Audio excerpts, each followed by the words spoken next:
అధ్యక్ష ఒక్క ల్యాండ్స్లో 1,75,000 ఎకరాల భూముల్ని ఇష్టానుసారంగా దోచుకునే పరిస్థితికి వచ్చారు. ఇన్నోవేటివ్గా చేశారు. కడాన అధ్యక్ష అసైన్మెంట్ భూములు లాగేసుకున్నారు. కడాన ల్యాండ్ ఎక్విజిషన్ పేరుతో పేదవాళ్ళకి ఇచ్చే ఇంటి జాగాలో కూడా పెద్ద ఎత్తున దోపిడీ జరిగే పరిస్థితి వచ్చింది. ఒక్క భూముల కుంభకోణమే 40,000 కోట్ల రూపాయలు. విశాఖపట్నం బలవంతంగా రామానాయుడు స్టూడియో భూములు కానీ దస్బల్లా కానీ మొత్తం ఇష్టానుసారంగా చేసుకొని కడాను ఎప్పుడు అడుగుతూ ఉంటారు ఉండేవాళ్ళు కొంతమంది. ఏదైతే ఋషికొండ ప్యాలెస్ ఏం చేయాలని ఒక వ్యక్తికి ఉండే అహంభావం 500 కోట్ల రూపాయలు ఖర్చు పెట్టి కొండంతా కొట్టేసి, ఒకప్పుడు ఋషికొండ అంటే మనకు ఒక హిస్టారికల్ ఇంపార్టెన్స్ ఉండే ప్లేస్ని అలాంటి దాన్ని కొట్టేసి అక్కడ ప్యాలెస్ కట్టుకున్నాడు. ఆ ప్యాలెస్ కట్టుకోవడం ఇప్పుడు వాళ్ళ నాయకులు చెప్తున్నారు. ఎందుకు కట్టారంటే ప్రధానమంత్రి ప్రెసిడెంట్ ఆఫ్ ఇండియా వస్తారంట, వాళ్ళ కోసం నేను ప్యాలెస్ కట్టాడంట. అంటే ఇంకా మనం అందరం నమ్మాలి అధ్యక్ష. అంటే ఈ రాష్ట్రంలో ఎక్కడికి పోతుందో నాకైతే అర్థం కావడం లేదు. శాశ్వతంగా కొంతమంది నాకు వచ్చి చెప్పారు, ఓసారి ఒక్కొక్క వ్యక్తి ఏ విధంగా తలుస్తారు, భగవంతుడు ఏ విధంగా నిర్ణయిస్తాడు అనేది ఇది ఒక ఉదాహరణ అధ్యక్ష. 500 కోట్ల రూపాయలు టూరిజం డబ్బులు ఖర్చు పెట్టి బ్రహ్మాండంగా మిగిలిన డబ్బులన్నీ డైవర్ట్ చేసి ప్యాలెస్ కడితే అక్కడ కథలుగా చెప్తున్నారు. ఇంకా నేను కూడా మొత్తం డీటెయిల్స్ తెప్పించాలి, ముందు ప్రాధాన్యత క్రమంలో మిగిలిన పనులన్నీ చేస్తున్నాం. ఆ డబ్బులు ఆ ఉండే అందరూ ఒకసారి ఎమ్మెల్యేలు అందరిని తీసుకెళ్ళాలి. ఒకసారి హౌస్ కమిటీ అంతా ఈ అసెంబ్లీ అయినాక అందరం వెళదాం, మీతో కూడా కలిసి నేను కూడా చూస్తాను ఎందుకు కట్టారు ఆ ప్యాలెస్. ఆ ప్యాలెస్ ఏం చేయాలన్నా కూడా నాకు అర్థం కావడం లేదు. ఇప్పుడు ఎవరికి ఇవ్వాలి, ఏం చేయాలి, ఎట్లా ఉపయోగించాలని కొంతమంది సజెస్ట్ చేశారు అధ్యక్ష. ఆ ప్యాలెస్లో టూరిజానికి ఇమ్మని.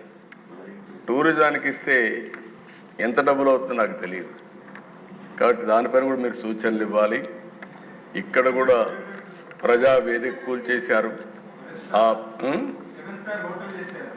7 స్టార్ హోటల్ దానికి మేనేజ్మెంట్ మీకే ఇస్తాం, ఆ వడ్డీ అయినా వసూలు చేసి మాకు ఇవ్వండి. మీరు ప్రజాధనం అది ఎంత డబ్బులు వస్తుందో చూసుకుంటే ఒక 7 స్టార్ 9 స్టార్ హోటల్ కూడా ఏం పనిచేయవు అక్కడ.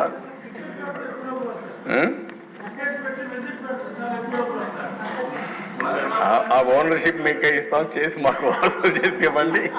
కనీసం దాని మీద పెట్టుబడి అంటే పలక్నమా ప్యాలెస్ కరెక్ట్.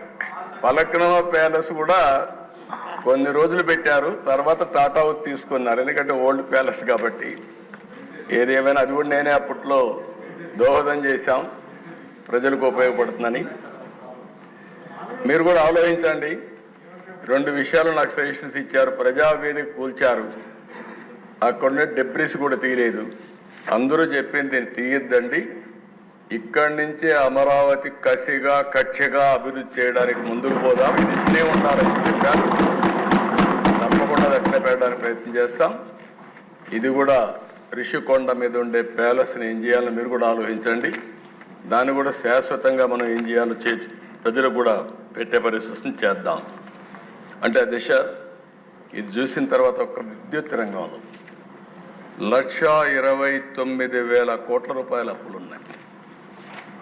ఒక్క మైనింగ్ డిపార్ట్మెంట్ 20,000 కోట్ల రూపాయలు దోచుకున్నారు. ఇసుకే కదా దిశ. కడాన ఇక్కడ ఉండే వాళ్ళందరికీ అనుభవం ఉంటుంది. మెటల్ క్వారీ ఎవడైనా చేసుకుంటే అది కూడా లాగేసుకున్నారు. అంటే దాన్ని కూడా భరించలేకపోయారు.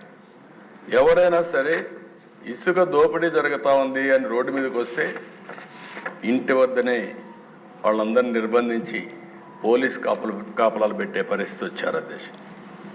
ఇంకో పక్కన అధ్యక్ష ఒక్క ఎక్సైజ్, ఇది ఒక కేస్ స్టడీ. మళ్ళీ ఇంత ధైర్యం ఎక్కడి నుంచి వచ్చిందో తెలియదు. ఢిల్లీలో జరిగినటువంటి స్కామ్, లిక్కర్ స్కామ్ నథింగ్ అదేశ దీని ముందర. మొత్తం IMFL మ్యానుఫ్యాక్చర్ అంత రేపే నుండి నేను మాట్లాడతాను, ఆ డీటెయిల్స్ నేను అక్కడ చెప్తాను. పెద్ద ఎత్తున అవినీతి కాకుండా ప్రజల ఆరోగ్యం పైన ఆడుకునే పరిస్థితి వచ్చారంటే చాలా భయంకరమైన విషయం. ఇది ఒక విధంగా చెప్పాలని క్షమించరాని నేరం. దాన్ని ఆ విషయాన్ని మళ్ళీ మాట్లాడతాను అధ్యక్ష. ఇప్పుడే విష్ణుకుమార్ రాజు గారు అందరూ మాట్లాడుతున్నారు. ఒక వ్యక్తి చెడు వ్యక్తి అయితే ఒక కుటుంబం నష్టపోతుంది. అదే వ్యక్తి చెడు వ్యక్తిగానే పాలకుడు నేరస్తుడైతే, దోపిడీదారుడైతే ఆ రాష్ట్రం మొత్తం నష్టపోతుంది. అదే రాష్ట్రం మనలాగానే మన ఆంధ్రప్రదేశ్ మాదిరిగా ఉంటుంది. అదే చెప్పాను నేను ముందుగా. ఆ రోజు వివేకానంద గారు ఏదైతే కొటేషన్ చెప్పారో, స్ఫూర్తి చెప్పారో అది మనకు వర్తిస్తుంది. నేను దండం పెట్టి అడిగాను 2019లో, ఈసారి కానీ మనం తప్పు చేస్తే చాలా ఇబ్బందులు వస్తాయని. కానీ ప్రజలు కూడా ఆ రోజు ఆశపడ్డారు, ఏదో చేస్తాడని నమ్మారు. అందుకే తిరిగి 2024లో 11 సీట్లు గెలిపించారని ఇప్పుడే మాట్లాడుతూ బాధపడ్డారు. కానీ భవిష్యత్తులో ఇదే మారిగా ఉంటే నా లెక్క ప్రకారం శాశ్వతంగా రాజకీయాలకు అర్హత లేని వ్యక్తి ఇలాంటి వ్యక్తి అని చెప్పుకునే. రాజకీయాలు ఎవరైనా ఉండొచ్చు కానీ ఇలాంటి వ్యక్తులు మాత్రం ఉండడానికి అర్హత లేదు.